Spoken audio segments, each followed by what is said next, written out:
set a 7:15 a.m. alarm, not to hop on any spaces, not spaces, but try my best to get my 8 Fest ticket, which is actually launched this morning at 8 a.m.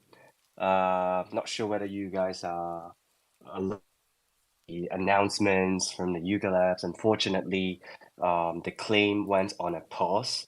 I was freaking out, when I was using the token proof and it says that my Abe is not verified. I mean, they couldn't verify any of my assets. I was like, shit, my Abe got stolen. And I was so paranoid to a point that I was sweating, not because Singapore is hot, it's because I am just sweating inside in my heart. Um, it reminds me a lot of, like the minting experience, but got my wallet drained at the end of the day. I go back on the Telegram group checking out with my folks from Singapore and Hong Kong. They all having the same issue, but one of my friends, he got a weird name. His name is called Bro Job, by the way. My bro from Hong Kong, Bro Job. I know it's a, but he managed to get a ticket. He managed to take a ticket. He is pretty much one of the only friend that I knew who got a ticket. So he's going to 8 Fest by himself. No one is going. Uh, but jokes aside, I think they have issues. Somehow the app is glitched. So yeah, they're gonna delay the claim to the other week. I was so panicked, bro. I literally sent my ape from my ledger back to my hot wallet in order to claim that freaking Ape Fest ticket. You see how desperate I am? Dude, that's crazy. So Um, you didn't get it. uh-huh. Yeah, but yeah, I think just be patient. Just be So patient. after 67 times, 69 times for the culture, after 69 times of scanning the freaking QR, managed to got in, and there are like around 556 apes ahead of me. I have no issues waiting patiently for my turn, and to sign in, to choose my tickets and trying to show it on my timeline, have that screenshot ready.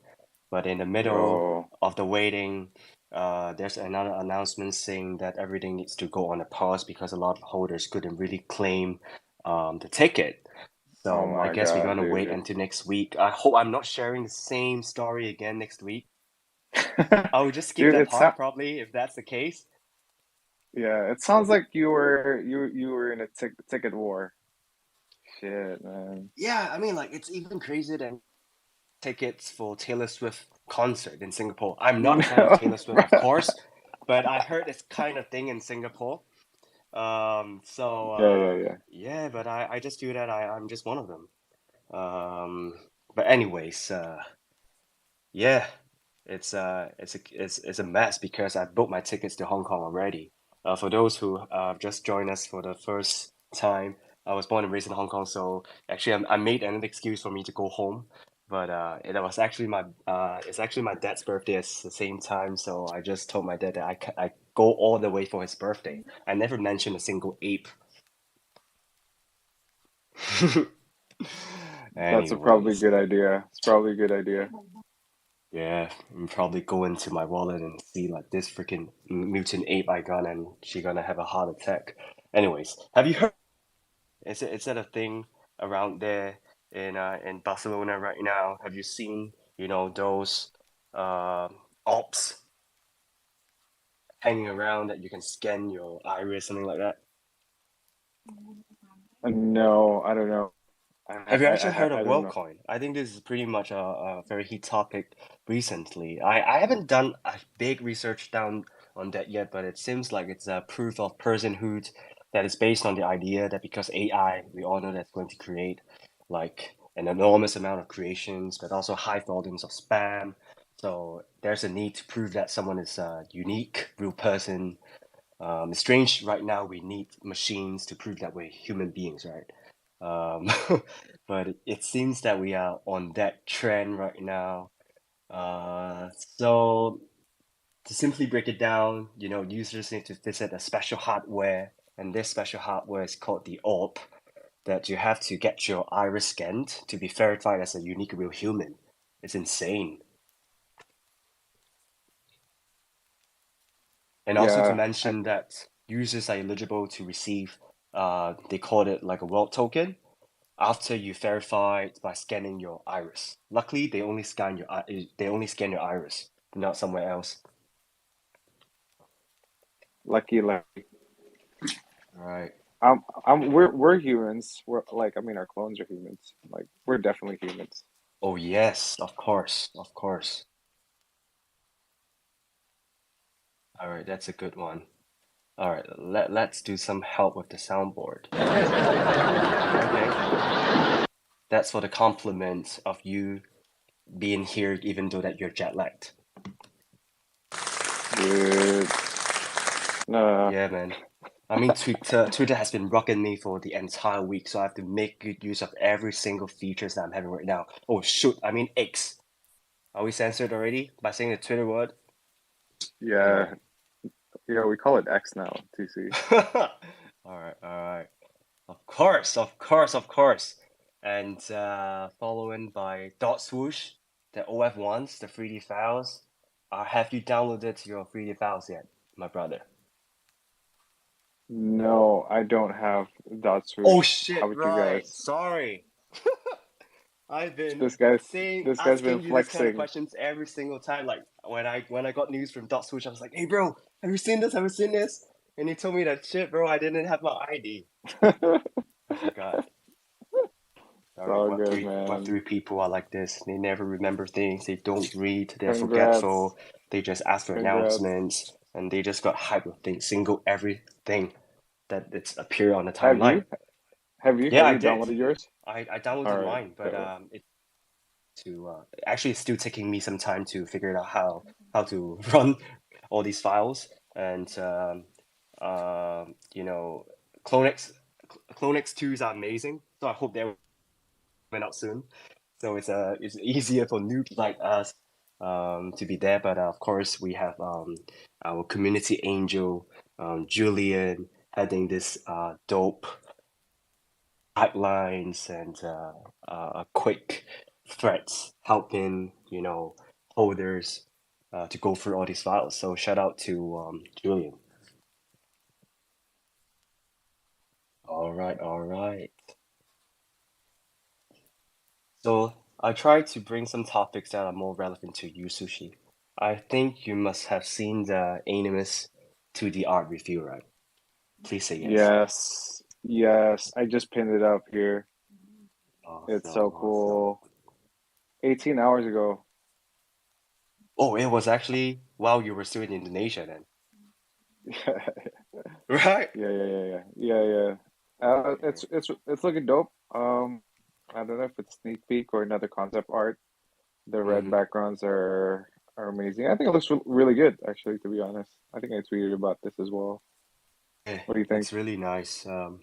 Yeah, the shadings, the details. I know that sounds weird, although it's not moving, just showing the left side of the face, but you feel that like there are a lot of. I know that sounds crazy, right? But I'm not trying to be like an art critic or something like that. But I do love it. I like the color combinations. You feel that it's artifact related, of course, but at the same, you feel different that when it comes to 2D. But not too sure how this gonna, you know, go with the lore. Maybe I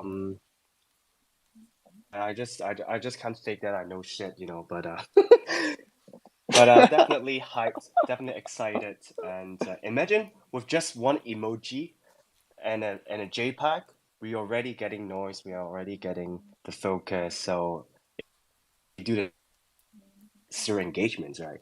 So everyone is looking on Artifact, slowly cooking behind the scenes.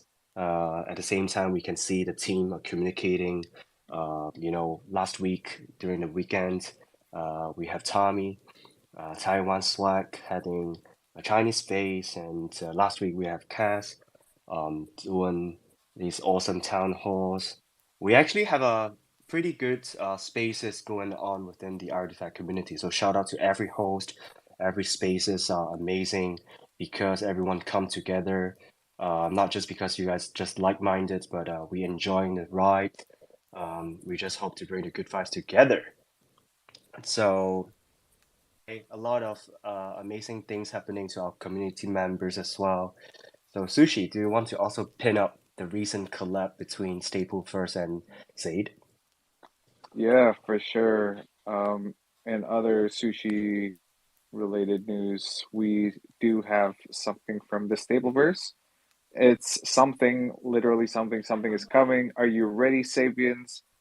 The trailer looks awesome. I think it's bits and pieces of Zayd's artwork. I'm not sure. It looks like there's new artwork that's going to be created between Sapiens or for Sapiens by Zayd. So, um, Zayd has made like other fashion or not fashion, other NFTs as well, like wearables. You know, like the Mm-hmm. guns, and other other artwork. So I think yeah, maybe it's something wearable. I don't know. That's my guesses. What are your thoughts, TC? Right, I mean like everything just comes together. That's what I feel. Definitely feel how Artifact inspired everyone like come with their own brand. Even though it's a crossover, you can feel Yeah, yeah, the elements, but also having it escalated with its own style. Um, so it's amazing how, creators within the umbrella of the Artifact ecosystem able to, shine and establish their own brand at the same time. yeah, dude, And we hope to see more and more creators having, established career in Web3 or even like with any big brands that we would never imagine to be. for sure. Hopefully, when TCX Stapleverse, hopefully one day that'll happen as well. What? Um, What are we doing? collab with Jeff Staple, dude. Like Omakase with Jeff Staple. My So God. yeah, Maybe I'm gonna be one day. selling blue hair wigs. Yeah, man. So I want to also mention some other stuff as well. The Simpsons NFT, sorry, the Simpsons X NFTs. Have you guys seen that? I'm sure you guys have seen it. I think it's pretty interesting to have some of our IPs in like Web 2, like a very popular Web 2 series, right? The Simpsons. So I think it's going Let to me be pretty pin that up interesting. as well. Yeah, dude. They got Bored Ape Punks, they got Doodles, and Crypto Kitties. So yeah, man, shout out to CryptoKitties. hmm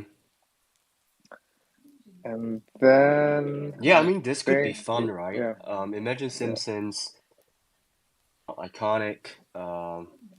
Probably everyone's saying, "Oh, it's another step, to mass adoption." But I think what really matters is how, um, we'll look into NFTs and start to realize this is not just a culture, but that's probably, life-changing when it comes to creation and technology at the same time.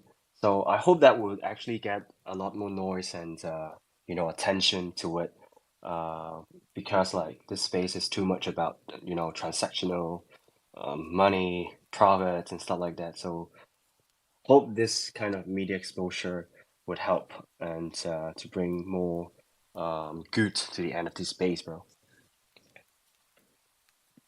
yeah, I'm looking forward to it as well. And I think the last news that I want to mention is PUBG. Obviously, I think we all know PUBG Cool Cats. They joined Comic Con. It looks like a major success. Everybody kind of likes the toys. It's pretty interesting to Mm-hmm. see, them also kind of being in that Web 2 kind of like environment and Comic-Con. I think it's pretty important as well for them to kind of show their IPs, right? So Mm-hmm. yeah, I Mm-hmm. thought that was pretty cool. Yeah, PUBG been up the game when it comes to building their IPs. You can easily see their stickers on Instagram and with the toy launch they have on Amazon. Um, Definitely helps to bring a lot of attention, especially to family crowd. When you have kids, when you have parents, it feels that its NFT doesn't belong to a certain age group, but to different generations. So it's amazing to see how they are entering to the Web 2 scene and bringing people from Web 2 to Web 3. And that also links to Hidong, one of the projects of BBRC based in Singapore out here. I've also pinned it on the top. You can see BBRC Hidong. Hidong is also a separate IP brand that trying to bring Hidong to the world famous, learning from legends like Pudgy Penguins. We hope to bring IP rights of this little cutie and producing different collectible toys. I know Matt Wolf, one of our speakers, is also a hold of Hidong, so shout out to you as well. I'm happy to actually there's a review last week, which is a blind box review, and I'm so happy that I put off this pudgy, pudgy Hidong. It looks super amazing, and can't wait to see it in real life. And speaking of Dude, BBRC, yeah, I love it. I love it. I can't believe you got the that collaboration Hidong with Pudgy. That's pretty cool, man. Congrats. Yeah, I'm praying hard. There's like although like there are like seven really You nice designs, but cheated. of I'm course pretty not. sure that it was rigged or How? something. It's a I don't know. decentralized You got world. a rare, man. Haters I don't gonna know. hate. Haters gonna hate. They are all rares, bro. Come on. All right, all right, all right. Never mind. I don't blame you. You jet lagged. No, I'm just kidding. I'm just kidding. Yeah, before we dive into our main segment, there's one more last announcement that we want to bring in. That's so cool, so that's why I had to show to you guys. So I just pinned it on top. So this is a sneak peek from Mr. Gentle Ape, the founder of the BBRC. So for BBRC, most of you that know, it's a Web3 fashion brand that brings digital and products together, and apparels mainly. And apparels is the strength of the brand. And here you can see it's the latest BBRC Tokyo Studio Edition, made in Japan. When it comes to made in Japan, like Asians like us, we are like, wow, damn! It's something that we can't miss, right? Because of the design, the craftsmanship, the materials, fabrications, and everything is just like top notch. Shout out to BRC and founder Mr. Gentle Ape for building in the space despite we are still in a bear market. There are still a lot of amazing things happening in Web3 space, builders and creators who continue to deliver value and push the boundaries despite the market conditions and challenges. And of course, we are grateful for our audiences who are here with us as well and support our week. And yeah, before we dive into our main segment, please like and retweet this space to help more people to join us, listening to the amazing stories of our guest speakers we have today.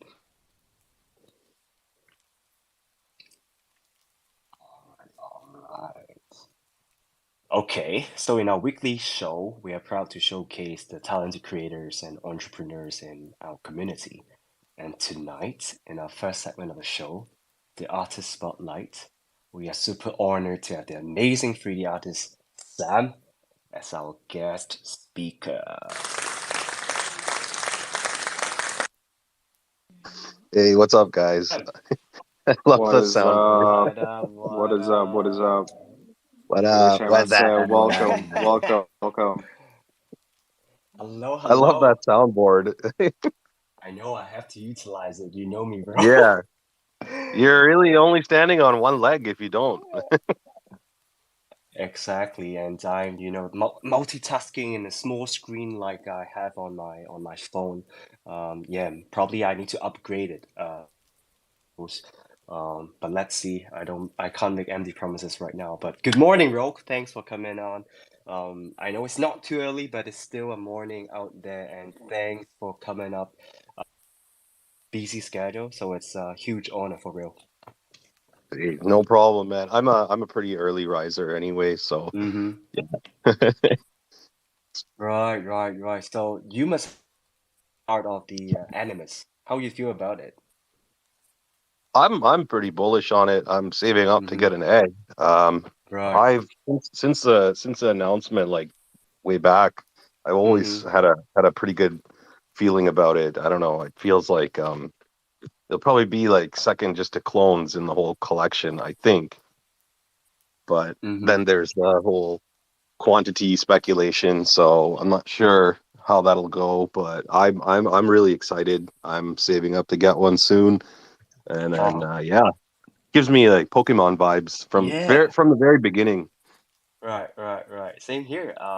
The great thing is like the speculation, imagination, and simply when you think about it, you feel like it's you get you smile. You just having fun, right? So first of all, Yeah. do you prefer us to call you Sam or Rogue FX?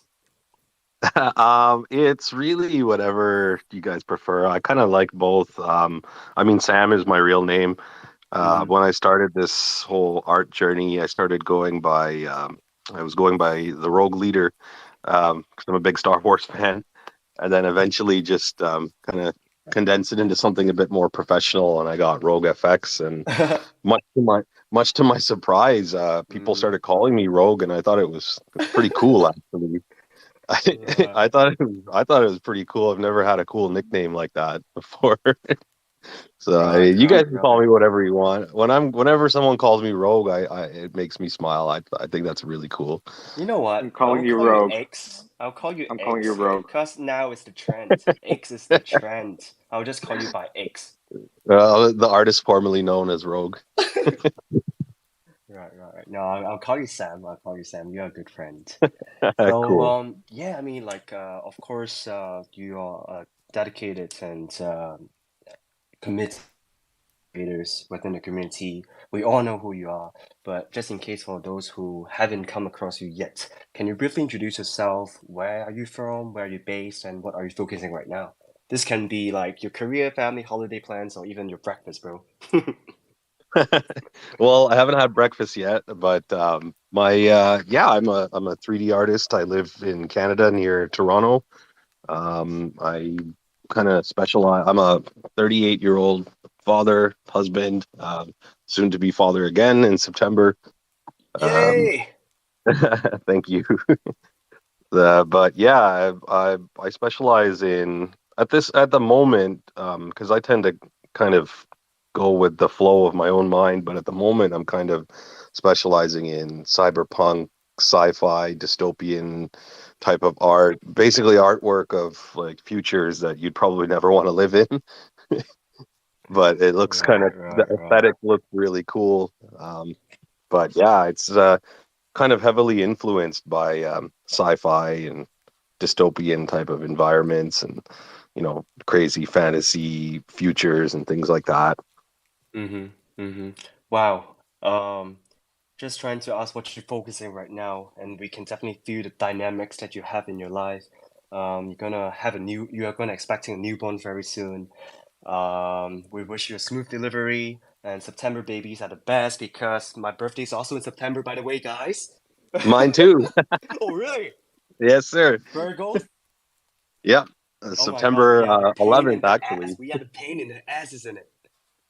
Yeah, trust me. But Oh my God. we're sweet too. We have a personality that makes it worth kind of putting up with us. We are just too emotionally attached. But anyways, we go through that in our DMs, all Yeah. right? Right, right, right. Okay. I know that you have, like based on, normal DMs, I know that you have a pretty diverse background in terms of cultural aspects. Can you share a little bit more with us? Yeah, well, I mean, my family's from India, from Punjab, and I was born and raised in Canada.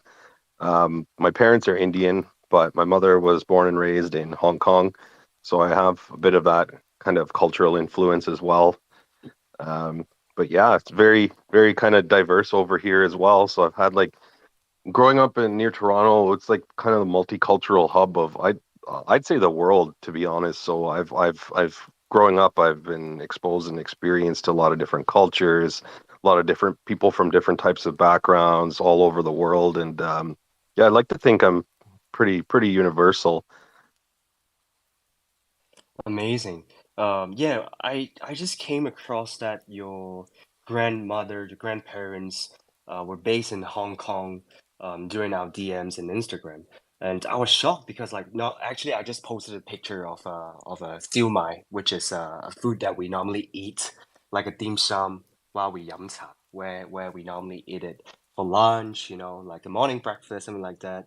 And Rogue just, slide the DM and, just say that, wow, you're yum cha, you're having har gow or dumpling. I was like, shit, how would you able to know which is like from my side of the world. I thought like Web3, it's already powerful, but when it comes to, culture, elements, knowledge, background, Rogue is the best. So amazing, man. So does the cultural diversity that you have give you more inspiration and creativity to design? Because I see that there are some strong Asian elements implemented in your works. Yeah, I mean, it definitely does. I grew up, my mom, like I said, has been born and raised in Hong Kong. She has a heavy Asian influence on me. Growing up, we used to watch like, Chinese movies. On the weekends, they would come on a certain TV channel here, and then I would watch those with her. I was also into a lot of like Jet Li and Bruce Lee movies when I was younger in the 90s and early 2000s. Um, yeah, it's a pretty big influ I wouldn't say cultures are like a huge influence, but they make me a lot more versatile in like the styles that I approach where, I can, fully confidently embrace, let's say, a piece that's supposed to look like it's in, let's say, Japan in the future. I kind of have a vibe, but I don't want to say that like I'm fully Asian like that. I don't know exactly what I'm trying to say here, but yeah, I guess it does play a big influence in a lot of my sci-fi and cyberpunk type of work. Yeah, totally got you. I think when it comes to cyberpunk vibes, a lot of the inspiration from cities. So when it comes to Asian iconic cities, probably a lot of neon light signs that we come across in our DMs. We can definitely reference it from Hong Kong, Tokyo, and even like the works that I think thanks Sushi have pinned it up on top, which is I've included in one of our announcement tweet.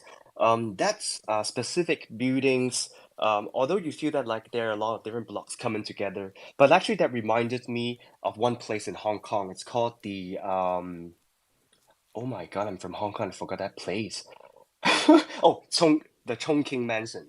I'm not sure whether you come across this very iconic signature building, which is located in Tsim Sha Tsui, which is a very central part of Hong Kong, and you can feel, like the traffic lights, the city dynamics. It's never quiet. Hong Kong is never quiet. Um, but it's a busy as a form that you can feel that it's the dynamics that run you through. So okay, that's fun. That's fun. So let's dive Yeah. into your Web3 journey. So when and how did you set foot in this space, bro?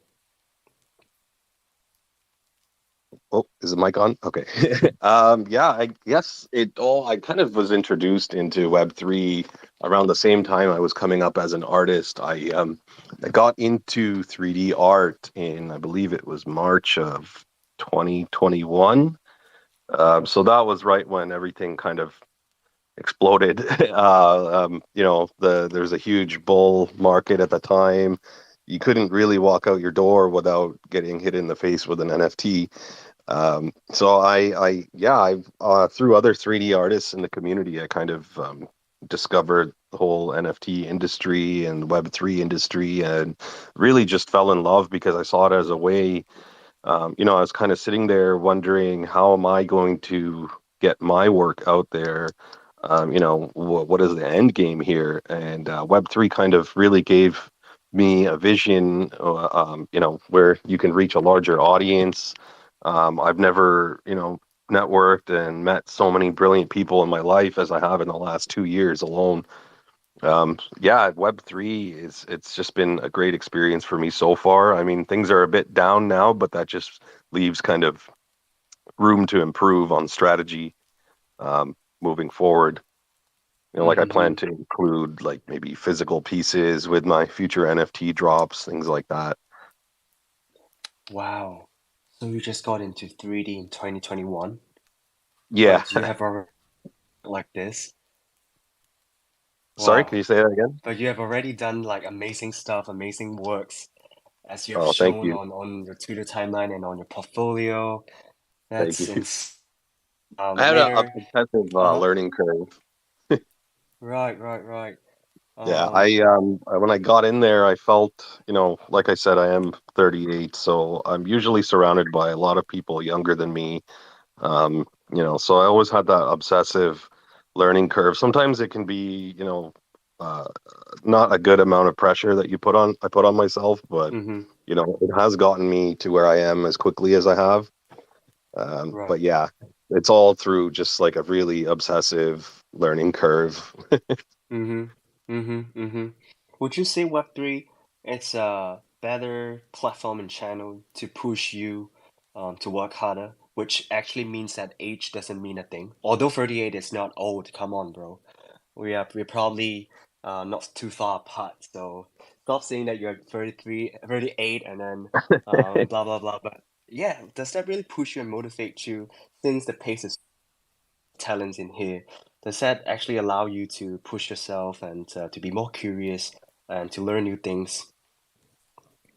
Absolutely. Like I said before, like I've met some of the most, brilliant people in the last 2 years than I have in my entire life before.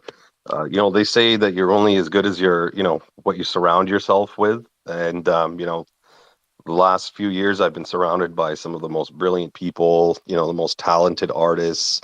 You log into Twitter and just scroll down the feed and, you're getting pure inspiration. You're getting a standard to kind of hold yourself to as well, watching, looking at the polished work of other artists. When you're newer, it gives you, a quality to strive for. Yeah, it's, you are what you surround yourself by. And, thankfully to Web3, I don't think I would have, my growth would have accelerated as fast as it has if it wasn't for Web3. I'd probably Amazing, be, looking amazing. for some type to pay some art gallery to feature one or two of my pieces and then getting screwed in the Right, so that's some wisdom. Real for the audience down there, if all you see on your timeline are thoughts, who is active right now, blah blah blah giveaway, you better check exactly. yourself out, all right? But don't worry, follow everyone here and you're in good hands. We don't judge. We just try to help. Okay, Yeah, okay. exactly. There's a lot of nonsense, brain-numbing nonsense on the timeline. You gotta kind of learn to filter out, especially like a lot of the engagement farming. It's hard enough ducking and dodging the bots. Yeah, yeah. I You mean, have a when lot it of comes, uh-huh. insincere pages as well that just really are like engagement farming. So it's really hard to kind of sift through the clutter sometimes and find something that has actual meaning. Yeah, there's different standards of engagement farming, right? So we're gonna up the game and not just try to, have the intentions of engagement, but to do what you like to do. What about artifact attracted you the most, and why would you want to be part of the CloneX community at the start? The very first thing I think that really just caught my attention was the art style. I've been a fan, a casual fan of Takashi Murakami for a long time. And then obviously that was a collaboration with him. So that just made it very prestigious in my eyes from the beginning. But the 3D art style, I think at the time there was a lot of 2D art um, projects at the same time, and Artifact actually had the 3D profile pictures, which added like a really like insane level up in quality compared to others. Also, I'm a huge anime fan, and the characters are pretty much anime characters, and I just think they're beautiful. I love the colors, the vibrancy, the different traits. All of the geniuses that have come together behind the scenes to make it happen. Over time, I've kind of learned to really appreciate that kind of stuff as well. It's just a huge collaboration with such brilliant minds in such an amazing and unique type of style that I've never really seen before and have never seen again. Love to hear this. You can see Rogue, a mature man, becomes a child again. Like seeing all these artworks with shiny eyes, and like artists like yourself looking into 3D and appreciate the art and able unity and to up the creativity game. Damn. All right. So you Yeah, have different it's approaches. really Uh-huh. inspiring. Uh-huh. Uh-huh. And yeah, and let's dive a little bit more into your works because different approaches to your 3D creations. And the cinematic approach is one of the many that are very iconic across the artifact community. Is there a story or hidden message behind each render that you can tell us more about it? I mean, I'd like to think that there's sometimes a story behind it. Sometimes, to be very honest, there isn't. It's just meant to calm you with colors and something that's meant to look attractive and reduce anxiety. Sometimes my images are just created simply, you look at it and it'll reduce your anxiety, which is one of the reasons why I started this journey in the first place, is to kind of reduce my own. Um, but yeah, that there's not usually a story behind it, other than the environment itself, like you've shared, like the render I did of yourself.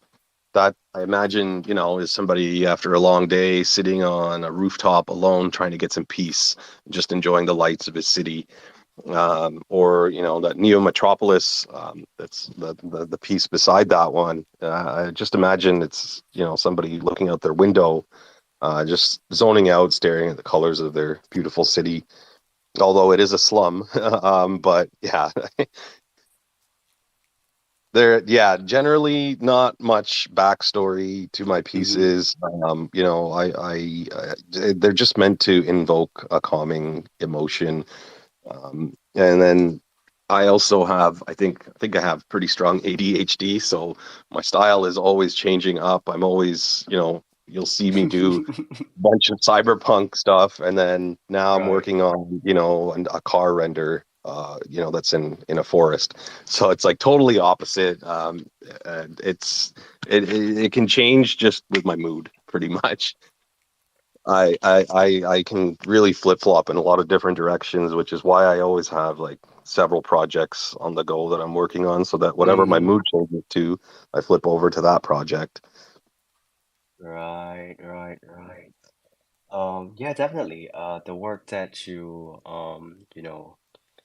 based on my clone and sent to me during that time, I just felt meditated because that was the time when, the floor prices, um, you know, it's all red. Of course, I'm not really focused on the floor prices, but like what happened on the Twitter timeline with a lot of negativity, and I was just actually saying that we are what we are in our Twitter timeline, right? But actually, during that period of time, I guess everyone is having all these kind of negativity on the timeline, where different holders come up, like to speak something bad about their projects, and it's a lot of distracted elements coming in, a lot of different negativity behaviors that actually made us feel sad. So that was actually a piece that helped me, to stay calm, to stay focused, and to know what we don't know what happened next, but we don't have to know it. We just need to, stay calm, be right there,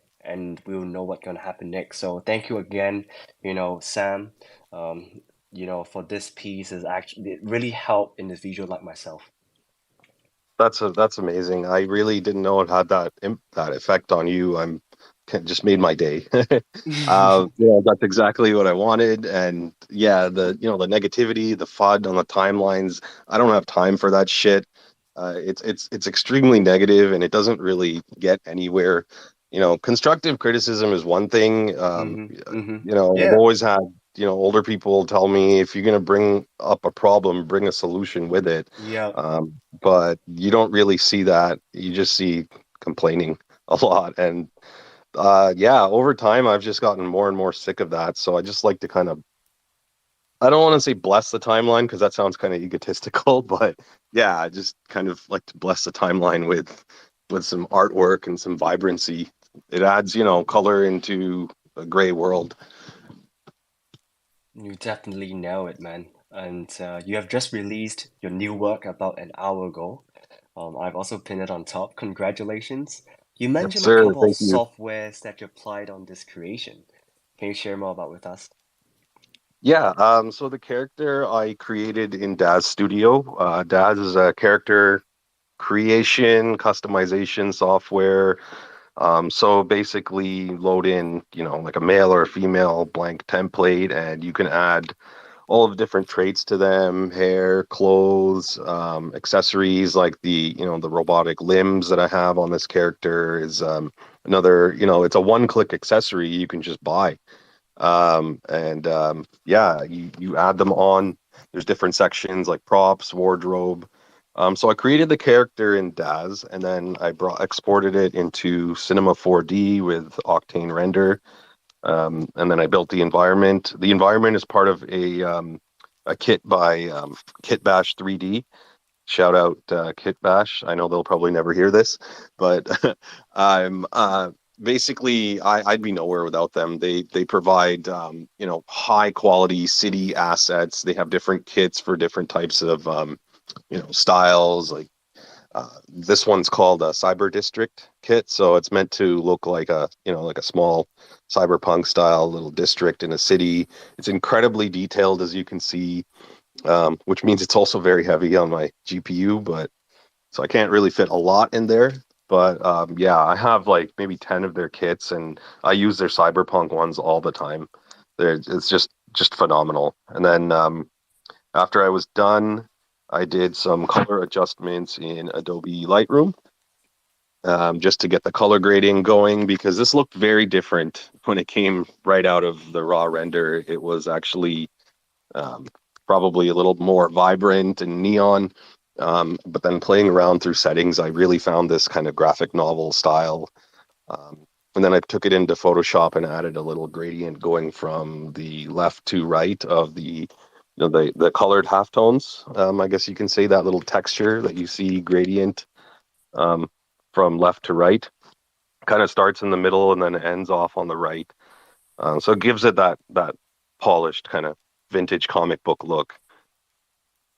Love it. You definitely a chef on our OMAKASE show. So OMAKASE, it's basically like handing all the orders to the chef and the prepared ingredients, and we can just hear from you where you can get the best things from different platforms. And if you have any, ideas or questions of getting reliable resources from different platforms, Sam Rogue Ethics is definitely the guy that you have to follow and slide into his he will sort it out. I hope I'm not giving you a hard time by giving you this shout out, bro. But I believe you would No, help a not at all. lot. You would help a lot of artists that are hoping, to find the best resources from different platforms because probably one platform couldn't really maximize their satisfaction, right? So going jumping into hopping in different platforms would able to fill up the whole puzzle. No, exactly. It's I mean that's how I learned is by asking people questions, and I've never Mm-hmm. had an issue with helping people out. My DMs are always open for artists that need help and guidance, and I'm by no means a pro, but I have learned a thing or two, and I love passing it forward. I love to help people out because it feels good because that's how I learned, and it reminds me how far I've come. Mm-hmm. But yeah, anybody ever has a question or needs tips, you can. My DMs are always open. You can always, at me, uh, what have you. 100%, 100%. So, is there a favorite movie that inspired you when it comes to art creation? The reason that I ask is because the backgrounds, although it's not a lot of, like story behind it, but I know there are actually story behind it, which we could, dive into your world, your 3D world. Are there any like specific movies that you love that probably inspired a little bit of your art creation? Oh, absolutely. On the sci-fi side, Akira, of course, is I guess it goes without mention. Akira is the anime is a huge influence on me. They were the first to do it. They inspired so much ever since. Especially which one is it here? The post that you put for Neo Tokyo, that's actually part of an Akira building kit pack. So those buildings are modeled to resemble the buildings in the film. So that's always fun. And films like The Matrix, when I was younger, they heavily inspire, that dark type of sci-fi vibe that I sometimes dip into, especially like with today's piece. It gives me very like Matrix kind of vibes as well. Ghost in the Shell, a lot of sci-fi from the 80s and 90s. There's something about the way they used to think that our future is going to look like now that just looked so cool. That whole analog, but that futuristic yet analog retro kind of vibe. And then on the nature side, if I'm doing things that are, resembling like nature renders, I draw heavy inspiration from like the Lord of the Rings films. To that those are probably visually one of my favorite ones. Yeah, it's there's just so many different inspirations. I've grown up on so many different genres, so many different franchises, and it all depends on what I'm working on, kind of what I tap into. Lovely, lovely, and that's some solid collection. And so that's a huge advice to all artists out there. Don't just focus on what you have on your monitor. Go and touch some grass. Go and see Barbie. No, I didn't say Barbie. Did I say Barbie? You said Anyways. Barbie. Anyways, going back to your career, you're very passionate and hardworking in creating dope renders and sharing them on Instagram, Twitter, and different NFT marketplaces.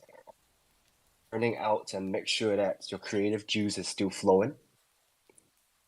Well, I mean, we all get those periods of kind of creative block when you just kind of want to throw your laptop out the window. But like you said, I'd go out, touch grass, go for walks, get high, watch movies, play video games. Uh, if you, I forgot who it was. I think it was in the show Mad Men. He said when you're struggling for an idea, you think about it really, really hard for a little while, and then you let it go, and you don't think about it at all anymore, and then the idea will just come to you on its own. I try to surround myself with inspiration. That's when I'll start putting on anime. Cowboy Bebop, I forgot to mention, is another huge inspiration for me when it comes to style, especially lately now that I can incorporate more detail and have gotten kind of leveled up over the years. But yeah, you go outside, go for walks, go out with your friends. I mean, some of this advice I don't take myself, but hopefully you will. Um, Watch, different types of movies. Get out of your genre. Watch things you've never heard of. Watch things from different cultures. Anything can kind of inspire you, to cause that kind of lightning bolt to strike in your head, and then suddenly you're like, oh, let's go. That's what happened to me with your render. It's I just had a lightning bolt of inspiration, and instead of ignoring it, I jumped up and sat down on my computer right away. And it didn't even take very long once the idea was there. Hold on. I'm jotting notes. All right, like I'm left hand pressing them hearts and right hand jotting those notes. It's 2023. You can listen to the recording. I don't want to listen to my voice, bro. You guys That's the taking thing. notes like a pilgrim. That's what my mom taught me. It's the Asian thing. Ah, no, I'm No, I'm just just kidding. playing. I'm just kidding. I'm just kidding. I'm just kidding. So I know that comes to, like one of probably not the question that every artist or, project founders they would love to, answer. But I still have to ask. I'm that bad. So what are your shots and you would love to achieve? Sorry, can you say that again? Your voice cut off. Sorry, bro. What are your short and long-term goals that you would wish to achieve? Well, my short-term goal, I guess, would be to you know, get a job in 3D. It's a very, very high demand industry. It pays extremely well where I live. So I've been kind of building my skill set and taking some courses to kind of qualify for a job in a studio, whether it's a gaming studio, an advertising studio. I'm very versatile in that sense. So that would be the immediate goal. Long-term goal, I mean, of course, to be a rich and famous artist, but the really the long-term goal is to just be able to make a living doing what I love. Whether it's working at a company, freelancing for myself, starting my own company, what have you. The goal is very simple. It's to be happy. It's for peace of mind. Um, I started this journey a long time ago when I was at a really low point in my mental health because the career I was in was not for me. And eventually it all started one day. I just went out to get a coloring book. I was like, I used to draw and color when I was younger. So I just went out to buy a coloring book and some pens and colored pencils. And eventually I was like, let me get into Photoshop. I used to like that a lot in high school. And that was the last time I felt a proper artistic expression was when I was in photography class in high school. So yeah, eventually I started doing little fan arts of like Marvel and things like that. And I was introduced to 3D, and the rest is kind of history. I just really just fell in love from the get-go. Beautiful, bro. I was just about to ask you if there's some advice or tips for artists that are still searching their ways in career in Web3. You have just basically answered everything. Like be yourself, love what you do, and respect yourself.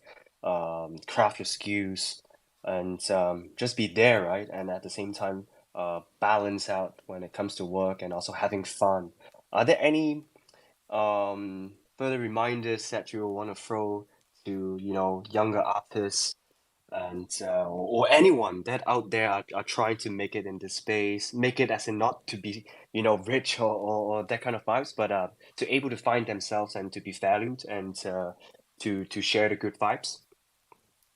Yeah, I mean, the first thing you got to do is keep in mind that if you're starting this journey, make sure you're starting it for the right reasons.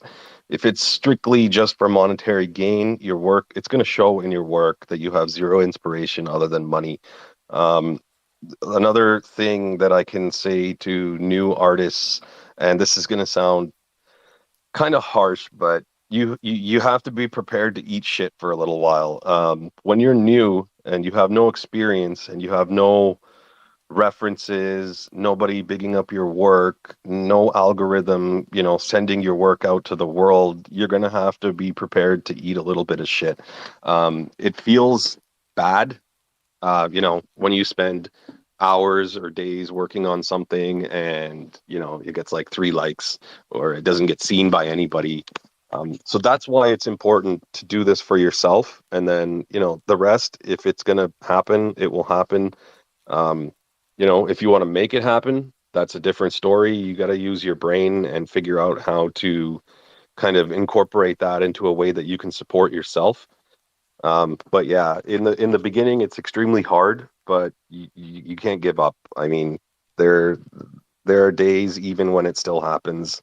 I mean, I'm by no means like a huge artist, but there are days like even today, I posted that picture on Instagram and it's getting zero reach, but I'm not gonna let that bother me. It's my soul expression. I made it. I was feeling great while I was making it. I felt great once I finished it, and I feel great every time I look at it. So that's the important thing to keep in mind. Love it, love it. I just want to say a huge thank you for being our guest speaker tonight. Your stories were seriously inspiring and your talent just Thank you, next man. level.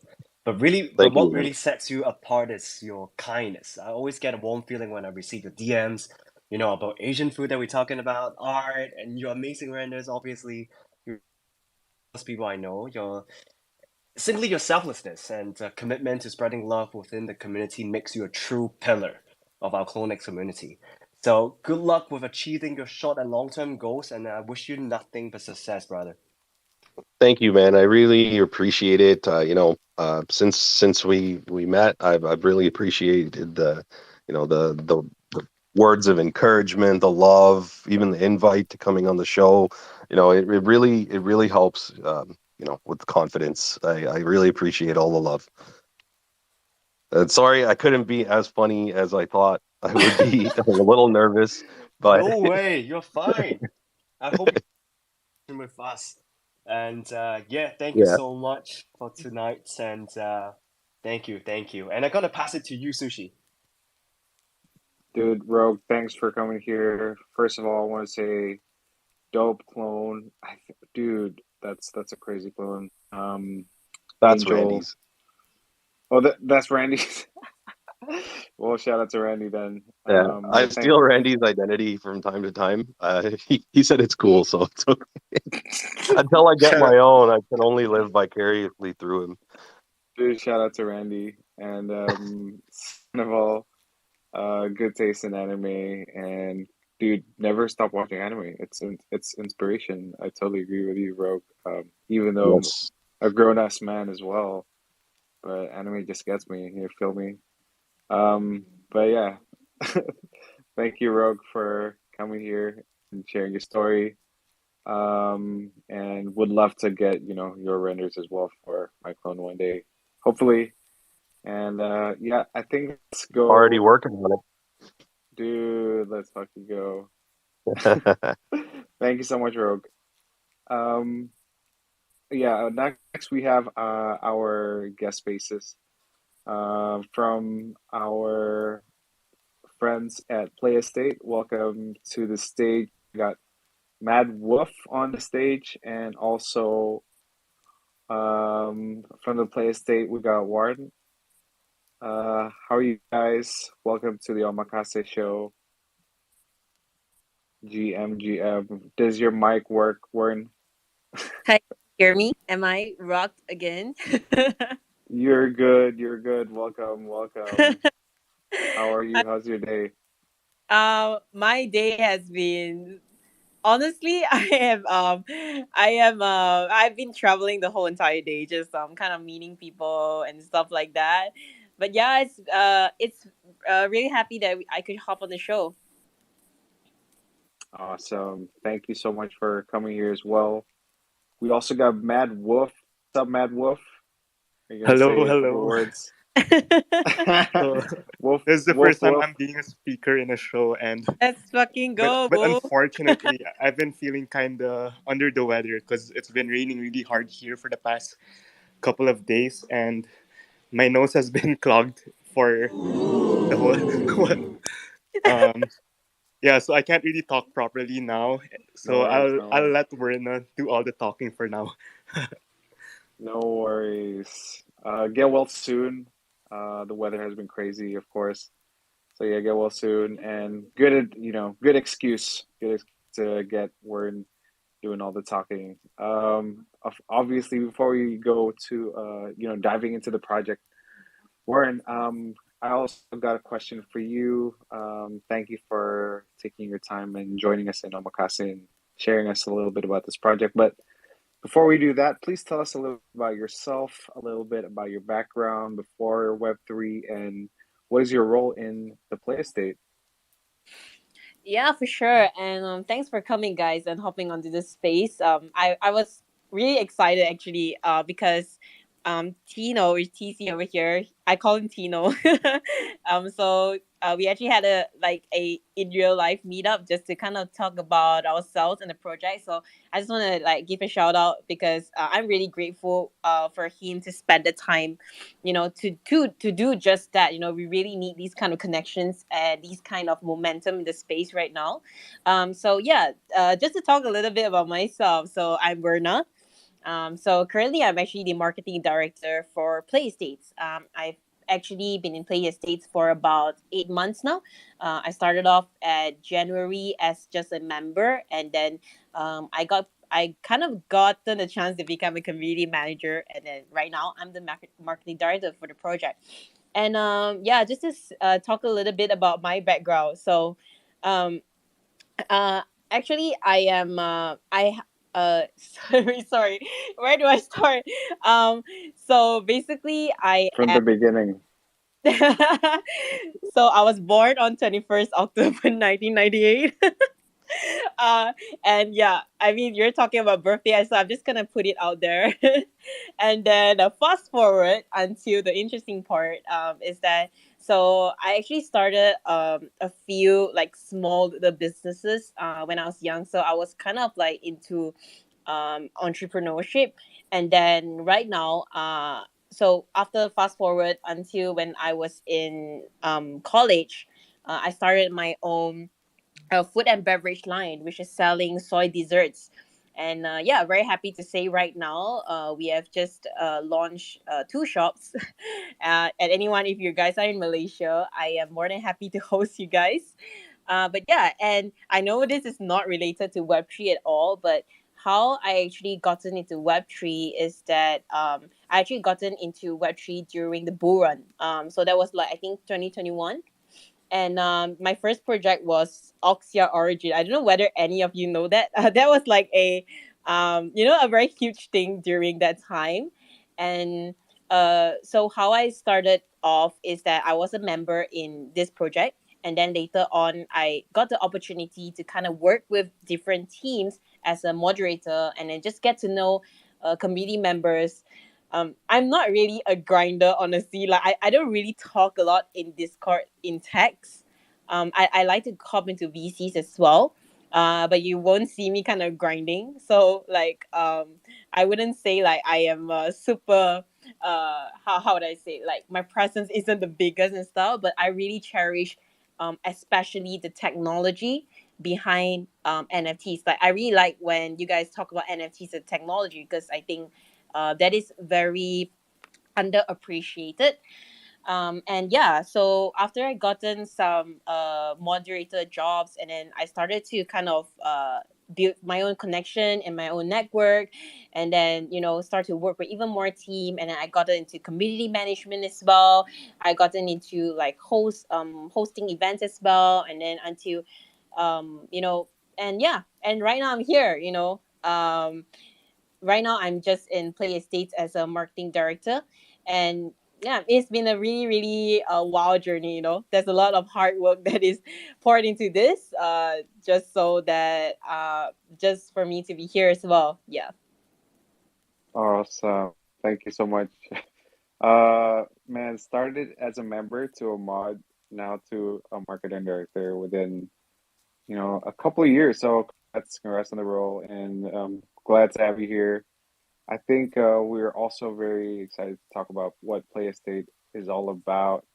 Um, we had the call, and also it was pretty interesting to learn kind of like what it was. But for those that don't know, tell us a little bit about Play Estate and what's the mission and goal for Play Estate in Web3.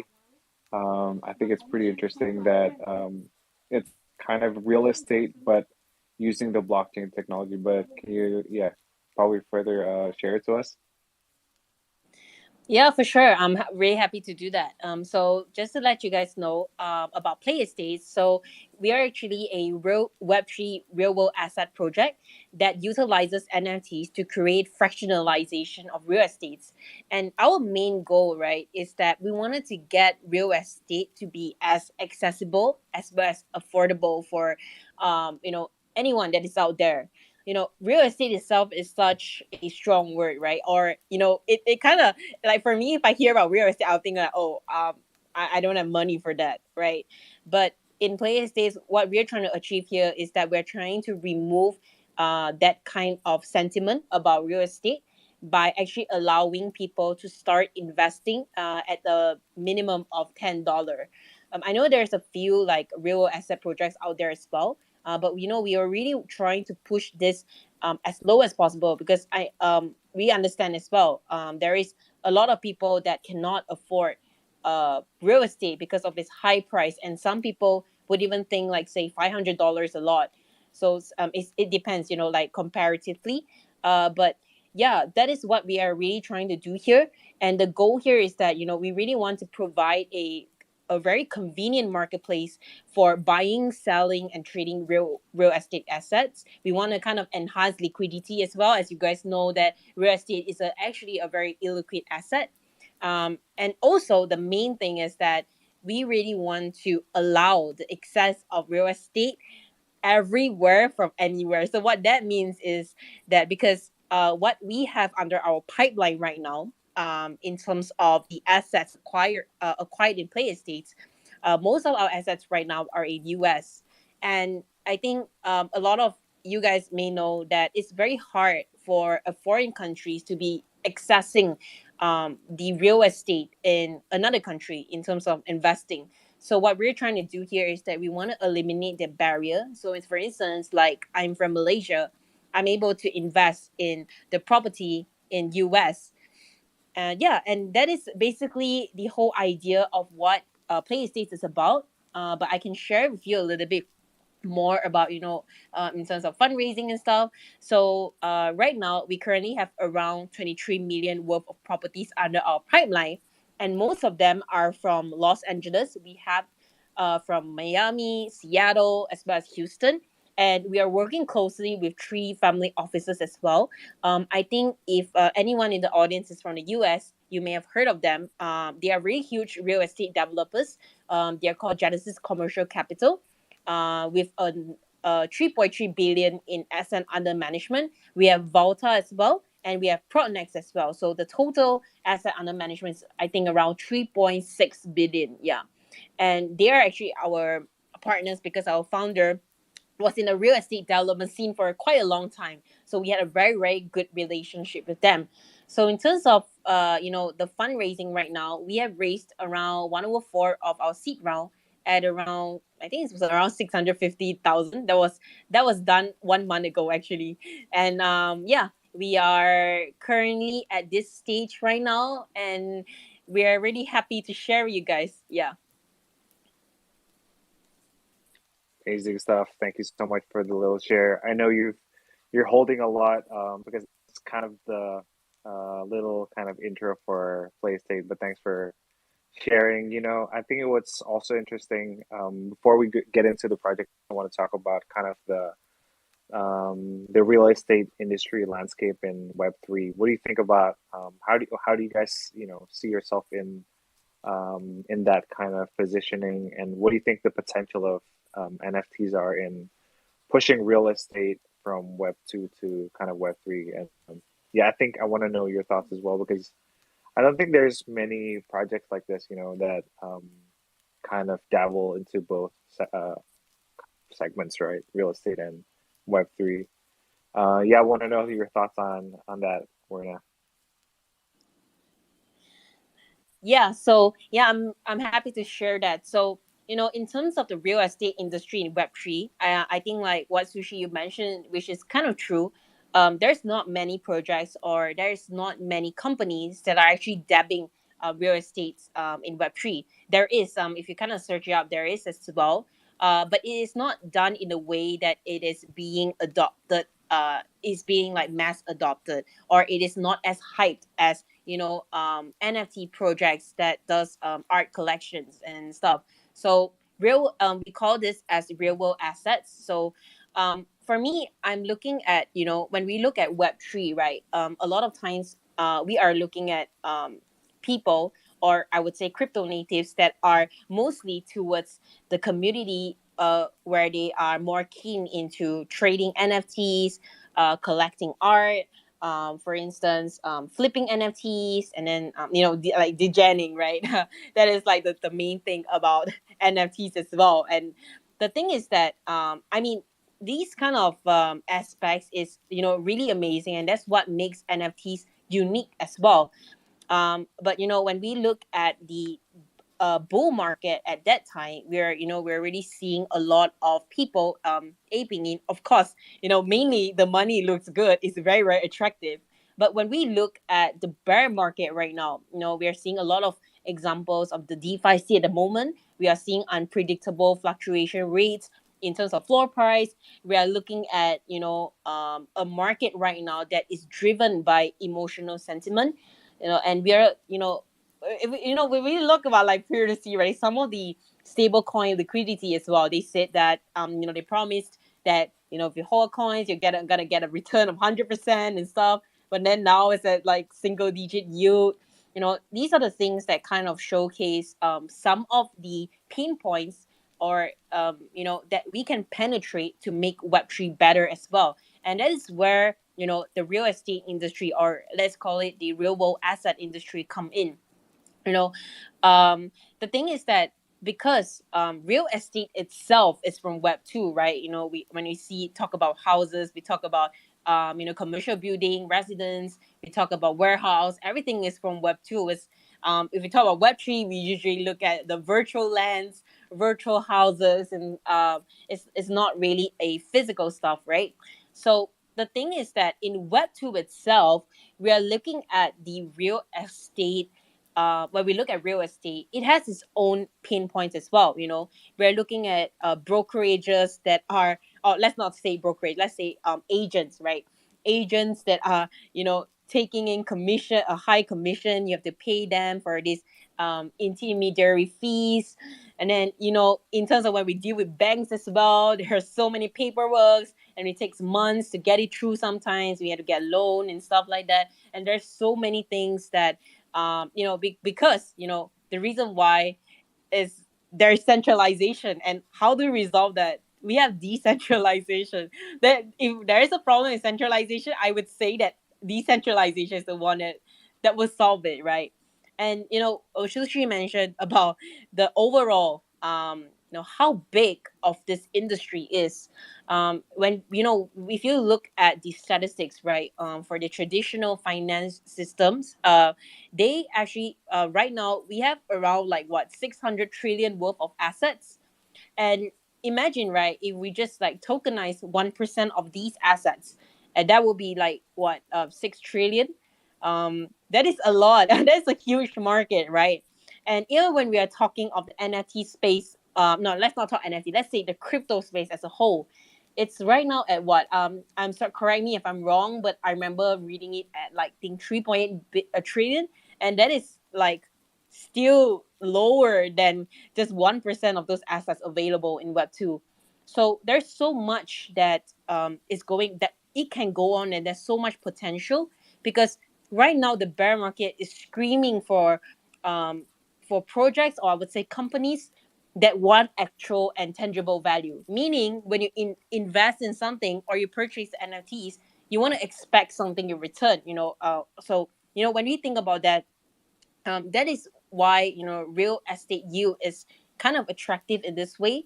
Is that you're getting daily passive incomes, and you're getting capital appreciation. It will never go to zero, because that is how the real estate market works. If you see the history of real estate itself, it has never went to zero, and it's not like really dependent on floor price as well. So there's so much factors that's playing here, that really creates another opportunity for real estate to come into place in Web 3. And if you talk about Web 2 itself, the adoption of Web 3 is because the pain points that Web 2 is facing can be resolved via Web 3, and vice versa as well. So yeah, that is kind of like my opinion on the real estate industry in both Web 3 as well as Web 2. Yeah. Thanks, Verna. And dude, I tried the data. I have no idea on the data, so I just trust you fully on that. And it's awesome to hear as well. And I wanted to ask another question. I think you were also talking about building during the bear, and I know Play Estates is introducing the estate labs, the Ascension, the beta launch of your project, free to claim fractionalized property ENFT 400 codes with $5,000 dividend pools. Can you share us a little bit about your beta launch for the Ascension, and yeah, kind of like your the process, and what do you get from getting this fractionalized ENFT?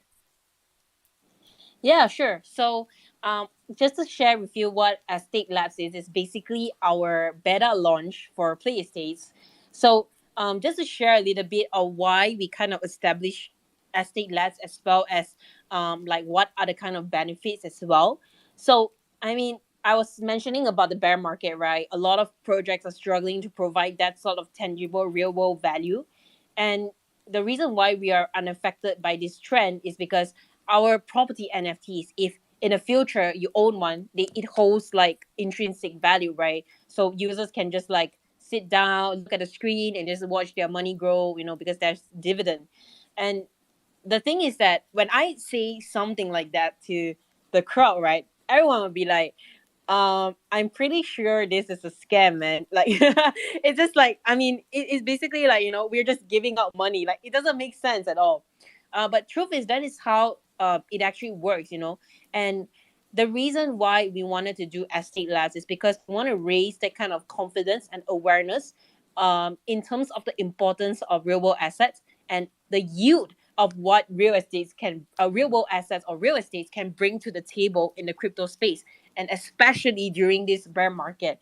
We really want to build user confidence. I think that is one of the things that a lot of NFT projects need as well. Because for us, we felt that a lot of times when we get into projects, we tend to not really know what the project is. We'll be like, okay, this project is hype. I'm gonna go in and I'm gonna try to see if I can get a spot.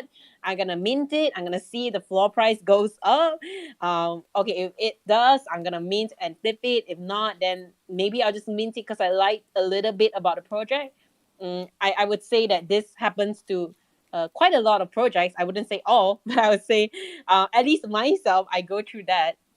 And for us, we are we wanted to change this. Like, we wanted to just, this is just it doesn't show a lot of transparency. For instance, like, what are you investing in? What is the project about? How is it gonna give you returns? I mean, it's gonna have a huge community. But then, like, so you guys are investing in that business, so what does the business give you in return? So that is how we wanted to do it. We wanted to first let our users feel how is it like to be in our ecosystem, right? And by having that kind of confidence and sort of understanding about our product, or say our ecosystem, that will make the user feel that, oh, okay, I know that this works and this is actually legit. So I'm going to discuss within the community, and see what is the best property to invest in, right? And everyone earns, everyone's happy, everyone knows what you're doing, and that is just the main point of estate labs. And the reason and just to let you guys know as well, in estate labs we are actually giving real dividend, like actual money. We actually pumped up around $5,000 in dividend. So our users actually accumulatively they already collected around 5,000. And the reason why we're just giving that is, like I said, the whole entire thing about transparency and confidence is so important to us, and especially in the space. People right now, they're not dumb anymore. They know what they need to know, what they're getting into as well. And I think we, as a project that is in the Web3 space, we play a very huge part in trying to get that to come true as well, and trying to make sure that everyone is in a place that's safe and transparent. Yeah. So yeah, that is why we had estate labs. Awesome. And congratulations for the big launch. It's 1st of July, right? So you guys just recently launched this, right? Is it still claimable? How can we get access for this? Oh, You know. okay. Yeah. So good news and bad news is that good news, it's I mean, our users are still claiming it. But bad news is that the event is going to end soon. So it's actually ending on 31st July. But don't worry, we actually have more events like these that are coming soon. But we are trying to make the process a little bit more fun. The process of when you're trying to get into the estate lab. So we kind of introduce a few ways of gamifying the process, so that when you are collecting dividend, you're kind of having fun as well. It's just not mainly just just looking your money grow and stuff like that. Yeah. But yeah, that is basically the timeline of it. So after 31st of July, every all the users that actually claim their ENFT, which is the demo NFT, will not be able to claim dividend anymore, and we will move on to the next event. Yeah.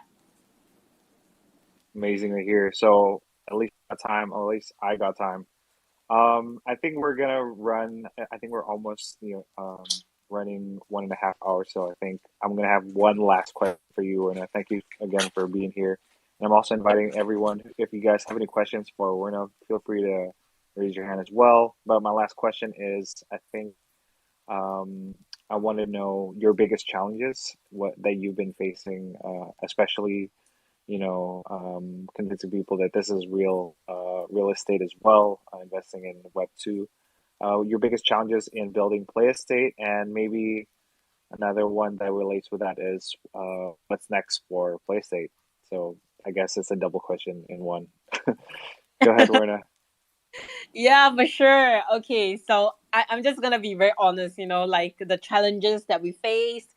There is a lot of challenge. I think definitely I think all the projects has their own challenges, but for us, what we are actually facing a lot is on KYC. So the reason why we are facing that is because in the crypto space, I would say a lot of people are more reluctant to dox themselves, or to kind of um, show or verify themselves, right? And that's the point of kind of like blockchain is about to make it accessible in terms of data, but it's not like your identity is going to be exposed. But honestly speaking, KYC is a process that if you do not do it, there is a lot of things that can go wrong, especially if you're dealing with real like sort of hard assets, right? So when you go to the typical when you invest in real estate in real life, a lot of time banks will ask you tons and tons and tons of information. That's because they are trying to tie the ownership to you, and they are making sure your data is fully secured as well. Where when anytime when people refer back, you are the owner of the building. That's the summary of it, and that's what we're trying to do as well. And yeah, like I said, the problem that we kind of faced is users that are not too keen on finishing the KYC, and so for us, right, we wanted to make the process as easy as possible. In which case, in the beginning, it is really not that easy. There's some people may face a little bit of trouble, but the thing is, we really try our best. We actually what we did was that we set up our own customer service. Like we legit have a team that is on standby to kind of answer all the inquiries that's to do with KYC. And to make sure that everyone is able to finish the process and to know why they do the process. And we actually, after setting up this customer service team, we actually gotten way more people that has finished the KYC, fortunately, and also people that knows why what is the purpose of KYC as well. So that is one of the challenges that we face. And I think another one is with, I would say, the exposure towards real world assets.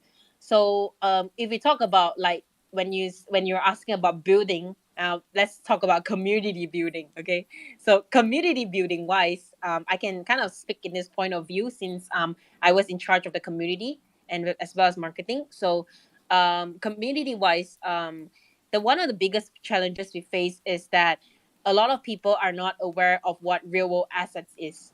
So it's because I think the narrative of it actually had a little hype 5 years ago. That is not during the bull run, and then it kind of like died down. And during the bull run, the real world asset is just something that people don't really care about because NFTs are giving returns of 10 or 20 times, right?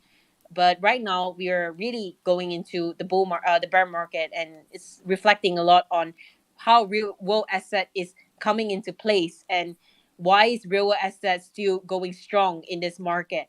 So and also some of the news I can share with you guys is that currently we have a lot of partners and a lot of events that's going on in Hong Kong, right? And right now a lot of the VCs and partners are very interested because they know that we are still standing strong in the bear market, and also we are actually giving a lot of these kind of returns, and that is very enticing for partners and especially like VCs as well. So we wanted to use this opportunity to really build ourselves and our position in the real world asset industry as well as the Web3 industry to understand what kind of returns that we want to offer that it can offer to you as a user, And the thing is that we are starting to how we kind of like overcome this is that we start to do a lot of education, like hop into spaces like OMAKASE, one of the best spaces in the world. And yeah, so we basically do this kind of education just to get the awareness going and to know what real world asset is about, what kind of returns, what kind of yield it can actually do for you. And yeah, so basically that is some of the things I can share with you, in terms of our journey in play estates. And also, I think Sushi was asking what is next after the beta launch.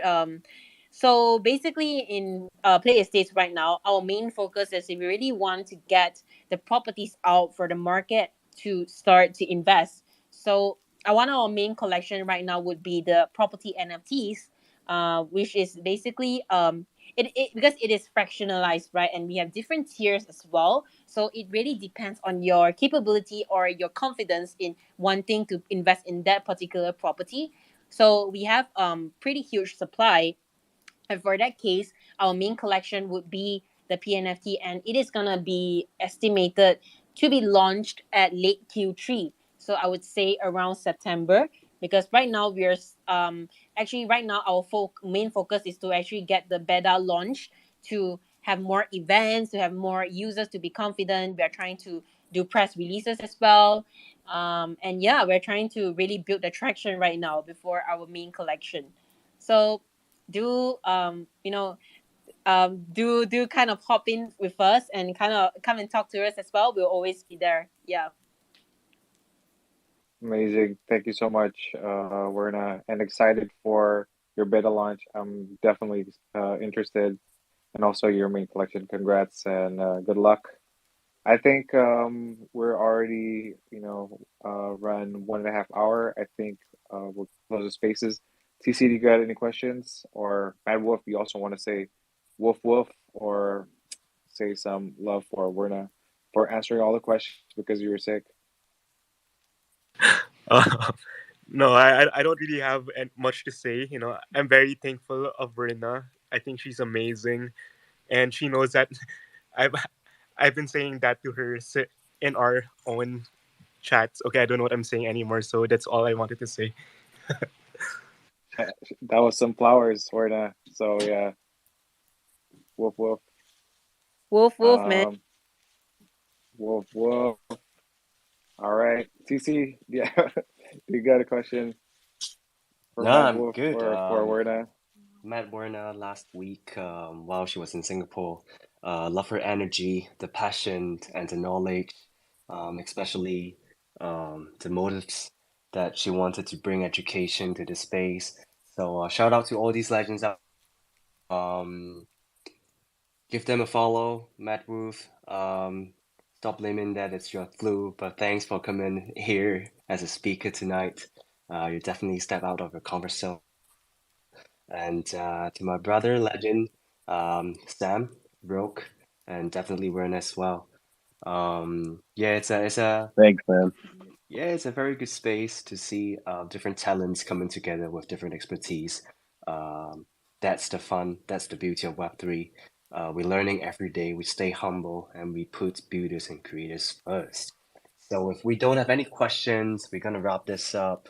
For those who just joined us tonight for the we go live every Thursday at 9:30 p.m. SGT, and our goal is to bring diverse communities together with a special focus on the Asia community and always put our creators and builders first. We have more dope next week, and stay tuned. Good night, good morning, wherever you are, and stay safe.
Peace.